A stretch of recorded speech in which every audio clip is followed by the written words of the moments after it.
नमस्कार शेतकरी बंधूंनो व विद्यार्थी मित्रांनो, मी डॉक्टर क्षत्रिय.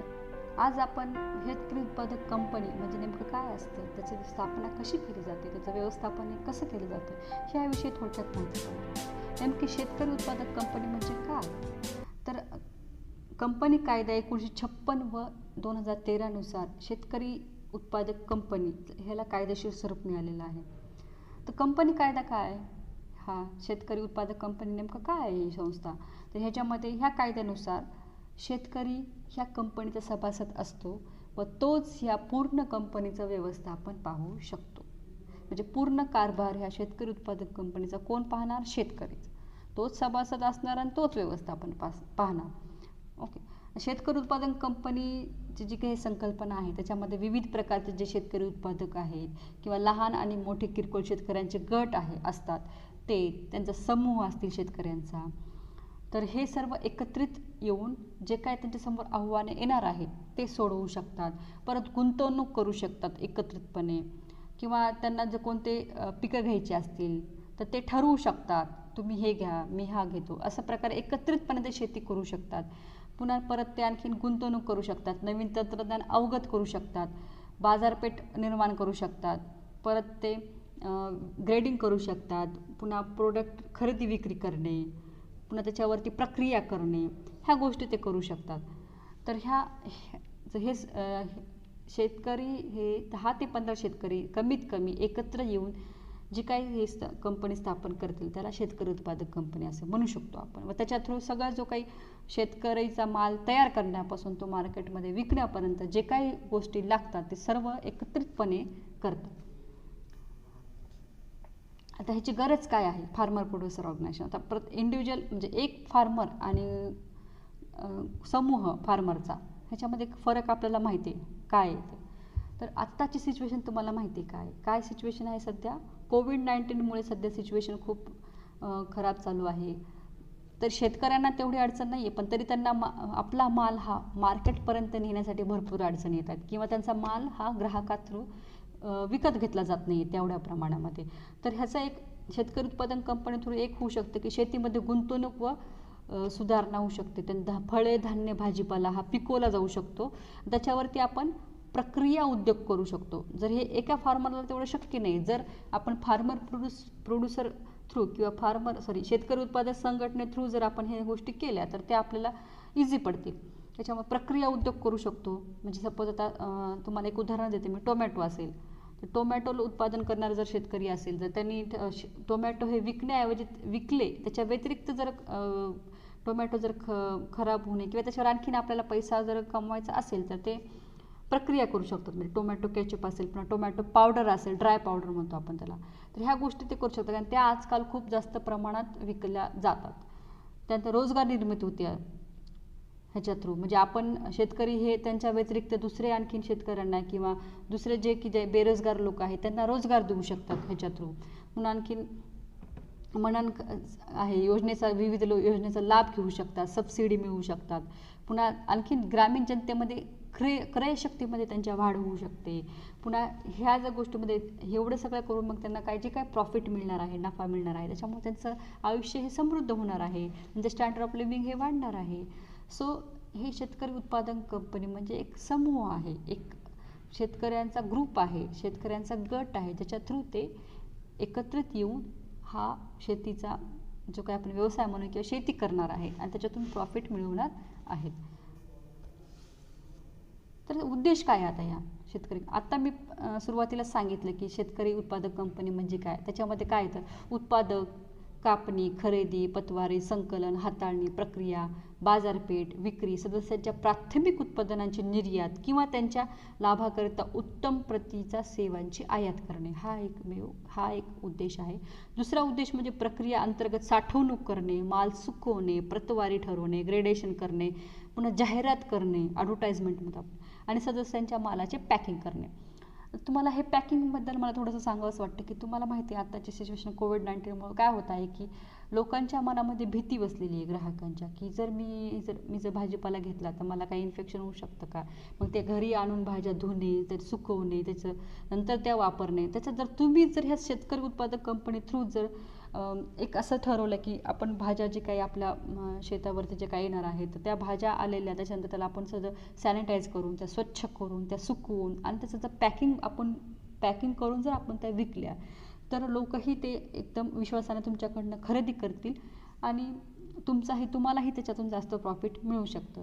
म्हणजे तुम्ही डायरेक्ट सेलिंग करू शकता. तुमचं जे काही प्रोडक्ट तुमच्या शेतावरती जे काही माल आहेत, भाजीपाला असेल, धान्य असेल, काय असेल, तुम्ही ते पिकवून ते जर तुम्ही त्याच्या व्यवस्थित ग्रेडिंग आणि पॅकिंग करून जर ते डायरेक्ट ग्राहकापर्यंत माल जर विकला तर तुम्हाला नक्कीच त्याचा फायदा होणार आहे आणि ग्राहकांना सुद्धा ताज्या आणि फ्रेश भाज्या किंवा फ्रेश धान्य वगैरे मिळणार आहे. आता शेतीच्या व्यतिरिक्त तुम्ही इतर सुद्धा गोष्टी ह्या करू शकता, जे की म्हणू शकतो आपण मसाले असतील, लोणचे असतील, पापड असतील, ह्याच्यात तुम्ही सेल्फ हेल्प ग्रुपला अटॅच करून सुद्धा तुम्ही लेडीजला म्हणजे महिलांना अटॅच करून सुद्धा तुम्ही याच्यातून प्रॉफिट कमवू शकता व त्यांनाही रोजगार देऊ शकता. तर कंपनीची नोंदणी कशी करायची? आता शेतकरी उत्पादक कंपनीची नोंदणी ही कंपनी सेक्रेटरी करून देतात. कंपनी सचिव नोंदणी प्रक्रिया व कायदेशीर बाबींची प्रक्रिया करतात. सेक्रेटरी हे काय करतात? नोंदणी करून देतात. सचिव हे नोंदणी प्रक्रिया व कायदेशीर बाबी पाहतात. कंपनी सचिवांची मागितलेल्या कागदपत्रांची पूर्तता करतात आणि सदस्यांची ती जबाबदारी असते. म्हणजे सचिव, पुन्हा नंतर काय म्हणतो आपण त्याला, सेक्रेटरी आणि सदस्य, ह्या 3 गोष्टी याच्यामध्ये आहेत. आपण एक स्ट्रक्चर बघणार आहोत. नेमकं फार्मर प्रोड्युसर कंपनी किंवा ऑर्गनायझेशनमध्ये एक स्ट्रक्चर असतं, ते कसं असतं? फार्मर ऑर्गनायझेशन और फार्मर प्रोड्युसर ऑर्गनायझेशन, त्याच्यामध्ये जनरल बॉडी एक असते, त्याच्यात पुन्हा नंतर एक्सिक्युलंट बॉडी, त्याच्यामध्ये रिप्रेझेंटेटिव्ह असतात 2 फार्मर प्रोड्युसर कंपनीचे, त्याने बोर्ड ऑफ डायरेक्टर असतात, जनरल मॅनेजर असतात, FAO स्टाफ असतात आणि लोकल रिसोर्सेस पर्सन असतात. तर ह्यामध्ये board of director, general manager आणि FAO स्टाफ हे जे तिन्हींचं काम काय असतं? प्लॅनिंग, इम्प्लिमेंटेशन आणि मॉनिटरिंग करणे. Board of director, general manager आणि स्टाफ FAOचा. तर अशा प्रकारे ह्याचं स्ट्रक्चर असतं. मी ऑलरेडी सांगितलं तुम्हाला ह्याच्यातून तुम्ही काय काय करू शकतात. इनपुट सप्लाय असेल, financial, technical, procurement, packaging, all this things, म्हणजे ह्या सगळ्या गोष्टी तुम्ही ह्याच्यातून करू शकतात. परत शेतकरी उत्पादक कंपनीची स्थापना कशी करायला पाहिजे आता? तर हे तुम्हाला थोडक्यात मी सांगू इच्छिते. कंपनीचे व्यवस्थापन, आता हे त्यानंतर ती पुढची टप्पा आपण पाहणार आहोत. तर कंपनीचे व्यवस्थापन कमीत कमी 5 आणि जास्त 15 संचालकाची नोंद करणे आवश्यक आहे. त्यानंतर किमान 5 संचालक व 5 प्रवर्तक एकत्र येऊन 10 व्यक्ती कंपनीची नोंदणी करू शकतात. म्हणजे मिनिमम 10 व्यक्ती कोणत्या कंपनीची? शेतकरी उत्पादक कंपनीची स्थापना करू शकतात. त्याचप्रमाणे संचालक मंडळाद्वारे कामकाजाकरिता पूर्णवेळ व्यवस्थापक नियुक्त करावा लागतो. पूर्णवेळ व्यवस्थापक हा नियुक्त करावा लागतो. संचालक मंडळ अशा व्यवस्थापकाला विशेष अधिकार देतात आणि त्यांचं जे मानधन आहे ते कशातून मिळलं जातं? कंपनीचं जे काही जमापुंजी मिळणार आहे त्याच्यातून त्याचं मानधन हे दिलं जातं आणि तो हे पूर्ण संचालक मंडळाच्या निर्णयानुसार सुयोग्य व्यवस्थापन करतो. नंतर आपण पाहणार आहोत की कंपनीची आता नोंदणी करायची आपल्याला. सपोज आता मी ठरवलं की मला आता शेतकरी उत्पादक कंपनी स्थापन करायची, तर मग मी कसं करणार? त्याचे कोणते कोणते टप्पे आहेत ते आपण पाहणार आहोत. तर पहिला टप्पा आहे संचालक ओळख क्रमांक. आता हा संचालक ओळख क्रमांक कसा मिळवायचा? त्यासाठी लागणारे कागदपत्रे कोणते कोणते आहेत? तर उत्पादक कंपनी हे 5 संचालक आणि 5 प्रवर्तक नेमून नोंदविता येतात. तर प्रत्येक संचालकाकडे काय असतं? संचालक ओळख क्रमांक. ओके. आणि भारतीय वाणिज्य मंत्रालय यांच्याकडे अर्ज करून काढावा लागतो. त्यासाठी नियुक्त संचालकाची पुढील कागदपत्रे आवश्यक आहेत. कोणते कोणते? पासपोर्ट आकाराचा फोटो असेल, पॅन कार्ड असेल, परत निवासी पुरावा, त्याच्यामध्ये वीज bill, telephone bill, bank statement, passport, शाळा सोडल्याचा दाखला, मतदान नोंदणी कार्ड. त्यांनी किमान 2 पुरावे द्यावे लागतात. यामध्ये पिन कोड नमूद असणे आवश्यक आहे. परत दुसरा टप्पा जर आपण पाहणार डिजिटल स्वाक्षरी प्रमाणपत्र. आता हे डिजिटल स्वाक्षरी प्रमाणपत्र काय आहे नेमकं ते आपण पाहणार आहोत. त्यानंतर डिजिटल स्वाक्षरी आहे. डिजिटल स्वाक्षरी प्रमाणपत्र टप्पा 2. संचालकाची डिजिटल स्वाक्षरी लागते. यासाठी MCA किंवा खाजगी कंपनीचे देखील अर्ज केलेला डिजिटल स्वाक्षरी प्रमाणपत्र मिळेल आपल्याला. अर्ज करावा लागतो पहिले आपल्याला. टप्पा 3 कंपनीच्या नावाकरिता अर्ज. कंपनीच्या नावाकरिता फॉर्म 1A मध्ये अर्ज सादर करावा लागतो. किमान 6 नावे सुचवावी लागतात, म्हणजे कमीत कमी 6 नावं आपल्याला द्यावी लागतात.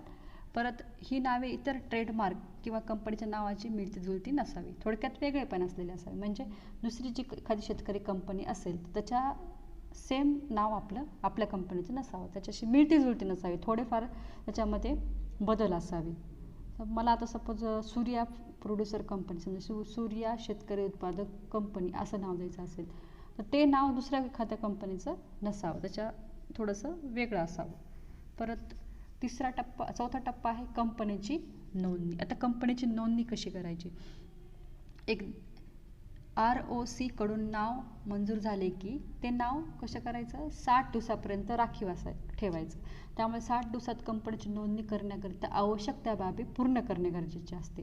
म्हणजे आपण एकदा रजिस्ट्रेशन केलं तर त्याच्यामध्ये आपल्याला 60 दिवसाचा एक कालावधी मिळतो. त्याच्यामध्ये काय करायचं, मेमोरँडम ऑफ असोसिएशन आणि आर्टिकल ऑफ असोसिएशन चा आराखडा तयार करता. म्हणजे हे काय आता मेमोरँडम ऑफ असोसिएशन म्हणजे संघटनेचा मसुदा तयार करायचा. म्हणजे नाव झालं, पत्ता झालं, पुन्हा नंतर सदस्य कोण असणार आहेत, काय असणार आहेत, पुन्हा लोगो काय असणार आहे, ह्या सर्व गोष्टी त्याच्यामध्ये आल्या. एक मसुदा आपल्याला काय काय नेमकं आपल्या कंपनीद्वारे करायचं आहे ह्या सगळ्याचा एक मसुदा तयार करायचा. त्यानंतर आर्टिकल ऑफ असोसिएशन म्हणजे संघटनेची घटना काय असणार आहे, ह्या गोष्टीविषयी आपण थोडंसं त्याच्यामध्ये नमूद करायचं. उत्पादक हे शेती अंतर्गत पूरक व्यवसाय असावे. म्हणजे जे आपल्याला सपोज आता आपली जी शेतकरी उत्पादन कंपनी आहे त्याच्या आपल्याला काय काय करायचं आहे नेमकं, आणि ते सर्व शेतीशी निगडीत असलं पाहिजे.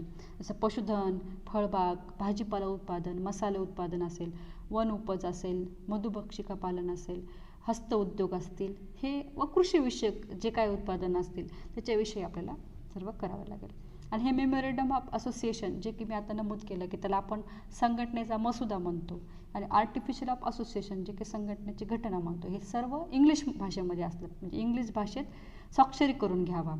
स्वाक्षरी मराठी असल्यास प्रतिज्ञापत्र द्यावं लागतं. ही झाली टप्पा नंबर 4 कंपनीची नोंदणी. त्यानंतर आपण 5वा टप्पा आहे संस्था नोंदणीकरिता अर्ज सादर कसा करायचा, कसं करणे. फॉर्म नंबर 1 ROC कडे अर्ज आणि कंपनी इनकॉर्पोरेशन डिक्लेरेशन MOA आणि MOA फाईल करावा लागतो. फॉर्म 18 कंपनीच्या पत्त्याची नोटीस. फॉर्म 32 संचालकाच्या नियुक्त आणि सहमतीपत्र जे त्यांनी स्वाक्षरी केलेली असले पाहिजे ते. आणि हे सर्व अर्ज फॉर्म ROC कडे अर्जाद्वारे करायचे आहेत आपल्याला.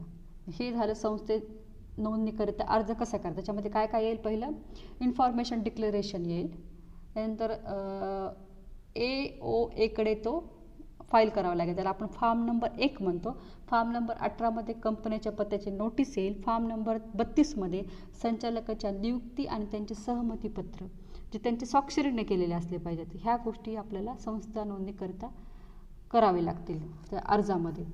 त्यानंतर येईल आपला 6वा टप्पा नोंदणी प्रमाणपत्र. आपण एकदा अर्ज दिला रजिस्ट्रेशनसाठी, त्याच्यानंतर आपलं एक नोंदणी प्रमाणपत्र. जर सादर केलेल्या कागदपत्राबाबत रजिस्टर ऑफ कंपनी म्हणजेच ROC चे समाधान झाले तर कंपनी नोंदणीचे प्रमाणपत्र जारी करतात.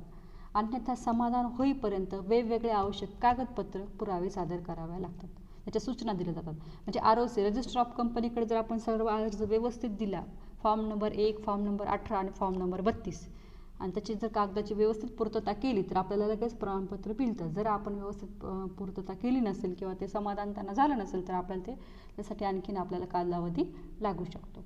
टप्पा नंबर 7 संचालकाची बैठक. कंपनीची नोंदणी झाल्यानंतर 30 दिवसाच्या आत संचालक मंडळाची बैठक आयोजित करावी लागते. एकदा का आपल्या कंपनीचं रजिस्ट्रेशन झालं की आपल्याला एक बैठक ऑर्गनाईज म्हणजे बोलवावी लागते संचालकाची, जी की 30 दिवसाच्या आत झाली पाहिजे. त्यानंतर पूर्वतयारी काय करायची, या बैठकी घेण्याच्या अगोदर काय पूर्वतयारी केली पाहिजे, काय विषय ठरवले पाहिजेत, कोणत्या भाषेत केलं पाहिजे, ह्याचा एक अजेंडा आपल्याला तयार करावा लागतो. उदाहरणार्थ आपल्याला नेमका एक विषय घेऊन त्याच्याविषयी आपल्याला काय बोलायचं आहे, काय करायचं आहे, या सर्व गोष्टींची आपल्याला प्लॅनिंग करावी लागते. अजेंडा कंपनीच्या संचालकात 7 दिवस आधी पाठवण्यात यावा. म्हणजे संचकाला नेमकं आपल्या बैठकीमध्ये आपल्याला काय काय बोलायचं आहे, कोणते विषय असणार आहेत, कशावर चर्चा करायची आहे, ह्याचा 7 दिवस अगोदर आपल्याला अजेंडा त्या संचालकाला पाठवावा लागतो. बैठकीचे विषय काय आहेत?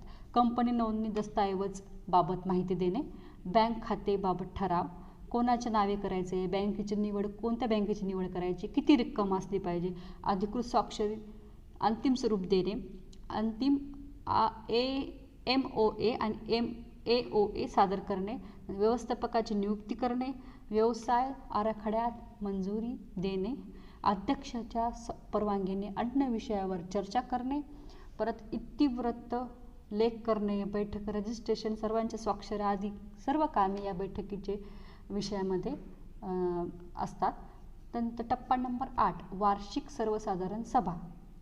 आता वार्षिक सर्वसाधारण सभा आपल्याला हे 8व्या टप्प्यामध्ये घ्यायची आहे, जेव्हा की आपली जे काही संचालकाची बैठक झाली त्याच्यानंतर कंपनी नोंदणीनंतर 9 दिवसाच्या आत वार्षिक सर्वसाधारण सभेचे आयोजन करावे लागते. तर ह्याची पूर्वतयारी काय करायची? सर्व भागधारकांना, म्हणजे जे काही त्याच्यामध्ये आपल्या शेतकरी उत्पादन कंपनीमध्ये जे काही शेतकरी सहभागी झालेले आहेत तर सर्वांना 15 दिवस अगोदर बैठकीचा अजेंडा कळवायचा. तिथे 10 दिवस होता, येथे 15 दिवस आहेत. बैठकीचे विषय काय असणार आहेत? अध्यक्षाची निवड करणे, नोंदणी खर्चाला संमती देणे, संचालकाची नियुक्ती, व्यवस्थापकाची नियुक्ती, व्यवसाय आराखड्याची संमती, बजेट ठरवायचे आणि कार्यकृती करायची त्याच्यानुसार, ऑडिटरची नियुक्ती, पुन्हा कार्यकारी अधिकारी कोण असणार आहे त्याची नियुक्ती, हे सर्व निर्णय ROCला कळवावे लागतात. म्हणजे रजिस्टर ऑफिसला दरवर्षी 30 जूनपर्यंत कंपनीची ऑडिट रिपोर्ट ROCकडे सादर करणे बंधनकारक असेल. तर ह्या सर्व गोष्टी आपल्याला 9 दिवसाच्या आत आपल्याला बैठक घेऊन सगळ्या सभासदांची असेल किंवा संचालकाची असेल किंवा ते सदस्यांची सर्वांची बैठक घेऊन हे सर्व आपल्याला ठरवायचं आहे. त्याच्यानंतर मेमोरेंडम ऑफ असोसिएशन आणि आर्टिकल ऑफ असोसिएशन हे दोन्ही दस्तावेज कंपनीला कायद्यात्मक चौकट देतात किंवा त्याला स्वरूप देतात. म्हणजे काय काय? संघटनेचा मसुदा आणि संघटनेची घटना ते प्राप्त करून देण्याकरिता मार्गदर्शक आणि महत्त्वाचे दस्तावेज आहे. या 2 दस्तावेज मूल फरक पुढीलप्रमाणे. MOA हे काय आहे? Memorandum of association. यात प्रामुख्याने उद्योगाचे उद्दिष्ट स्पष्ट केले जातात. म्हणजे मसुदा काय आहे? तुमच्या कंपनीचा उद्दिष्ट आणि कार्यकृतीची व्याख्या, भविष्यकालीन कृती कार्यक्रम, म्हणजे तुम्ही भविष्यात काय करणार आहात, काय नाही, ह्या सर्व गोष्टींचं त्याच्यामध्ये नमूद केलं जातं. MOA memorandum of association. वरील कृती कार्यातून उत्पादकांना लाभ इत्यादी बाबी स्पष्ट केल्या जातात. पुन्हा हे AOA म्हणजे आर्टिफिशियल ऑफ असोसिएशन नेमकं काय आहे? यात कंपनीच्या नियमांचा उल्लेख केला जातो. म्हणजे आता रूल्स अँड रेग्युलेशन्स काय आहेत, नियम काय काय असणार आहेत, जे कंपनीचे उद्देश करताना मदत करतील. त्या भौगोलिक कार्यक्षेत्र, कंपनीचा पत्ता, सदस्याचे नियम, सदस्याकरिता नियम, संचालक आणि सदस्याकरिता फायदे, या सर्व गोष्टी कशा नमूद केल्या जातात? आर्टिकल ऑफ असोसिएशन म्हणजे संघटनेची घटना. त्यानंतर संचालकाकरिता नियम काय काय असू शकतात? संचालकाच्या बैठका आणि वार्षिक सर्वसाधारण बैठकाकरिता चौकट, त्यांचं एक चौकट ठरवलेले राहते. वार्षिक सर्वसाधारण बैठकाकरिता कार्यप्रणाली काय असणार आहे? मूळ लाभांचे वितरण कसे केले जाऊ शकते? फिरते संचालक पद. पुन्हा महत्त्वाचे, या कायद्यामध्ये सहकार कायद्याप्रमाणे रजिस्टरची संमती घेण्याची गरज नसते, तरी बदल ROCला कळवावा लागतो. म्हणजे रजिस्टर ऑफिसला हा बदल कळवावा लागतो. तर हे बदल ROCला कळवावे लागतात. रजिस्टर ऑफ कंपनीला जे काही हे बदल आपण केलेले आहेत, संचालकाकरता नियम चौकटी असतील किंवा इतर कोणते असतील तर ते कळवावे लागतील. इथेच आपण आज ही माहिती इथेच थांबवत आहोत. शेतकरी उत्पादन कंपनी ज्याची आपण स्थापना आणि व्यवस्थापन कशी केले जाते ह्याविषयी थोडक्यात आज माहिती घेतली. धन्यवाद.